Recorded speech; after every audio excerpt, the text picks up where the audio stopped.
So, what exactly is blockchain? There are many applications and projects that claim to use blockchain technology to the point where it has become a cliche. You've heard that it is going to transform nearly every industry, just like the internet in the 90s. I think it will be helpful to start off with the basic definition of blockchain and why it is such an innovation. A blockchain is a data structure.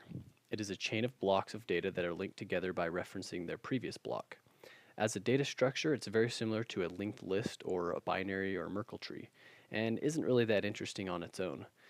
It becomes interesting when it's coupled with a consensus algorithm that allows computers in a decentralized network to agree on the order of events and the current state of the blockchain, when they might have otherwise disagreed to gain an advantage or attack the network. We will go into more detail about the blockchain data structure, but to understand the real innovation of blockchain, we have to talk about the first blockchain application.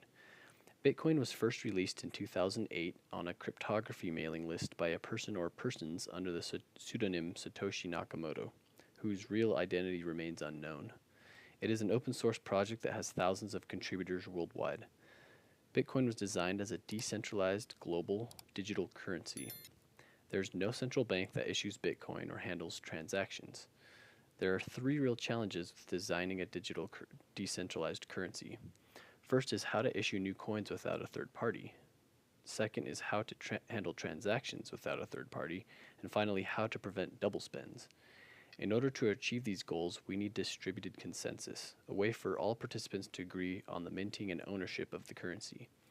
There are rules that participants in the network agree on, and anything that breaks these rules is not considered valid and not included in the blockchain.